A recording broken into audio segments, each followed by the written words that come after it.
আসসালামু আলাইকুম। এখন আপনারা খবর শুনবেন দুপুর 8টা 20 মিনিটের খবর। খবর প্রচারিত হচ্ছে পাঁচুরিয়ার দক্ষিণ পাড়া ফিরোজ প্লাজা গুতগতি সেন্টার থেকেই।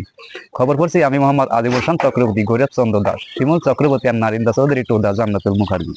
এতক্ষণ শুনলেন সংবাদ শিরোনাম, এখন শুনলেন বিস্তারিত। ঢাকা মহাসড়কে সিএনজির সাথে ট্রাক সংঘর্ষে সিএনজি থাকা 5 জনের মরদেহ উদ্ধার। ট্রাকটিকে আটক করা হলেও আটক করা যায়নি ট্রাকের থাকা ড্রাইভার ও হেলপারকে।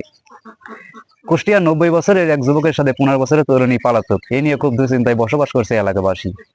কুমিল্লায় 2 গ্রামের মারামারিকে কেন্দ্র করে বিয়েবাড়ি ভাঙচুর, লুটপাট করা হয়েছে অনেক কিছু, তাতে নষ্ট করা হয়েছে বিয়েবাড়ির খাবারগুলি।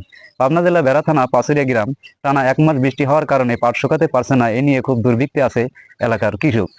সেখানে আমাদের সাংবাদিক ইশারত বাবু খোকা উপস্থিত আছেন। ইশারত বাবু খোকা, বর্তমান পাঁচুরিয়ার খবর কি আমাদের একটু জানাবেন? ধন্যবাদ আজিম চৌধুরী। আপনি দেখতেই পাচ্ছেন যে বর্তমান পাটের অবস্থা 10 থেকে 15 দিন এই পাট আরের পার, এই বাঁশের আরের পার দিচ্ছে, এ পর্যন্ত শুকায় নাই। এর কারণ 10 থেকে 15 দিন আপনি জানেন যে আজ 1 মাস যাবৎ বৃষ্টি অনাগত নামিয়েই চলছে। এর কারণে পাটগুলো শুকানোর জন্য খুব সমস্যা এই কৃষকের মধ্যে দেখা দিচ্ছে।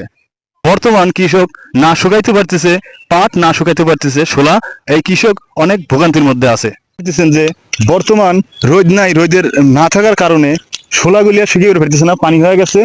এই শোলাগুলো পানির থেকে নিয়ে এসে ডাঙায় রাখছে, এদিকে পানি বাড়ার কারণে আবার সরাইতেছে। এই সরানোর কারণে কিন্তু সাধারণ মানুষ অনেক কষ্টে আছে, যন্ত্রণার ভিতরে আছে।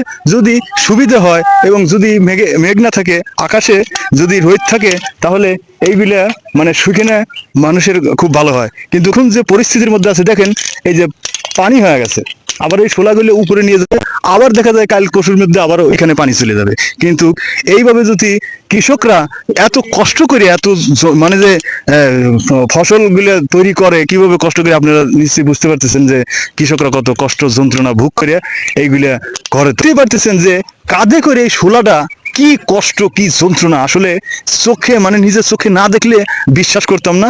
আমার কাছে এই শেষ খবর। এখন আমরা চলে যাবো সরাসরি স্টুডিওতে।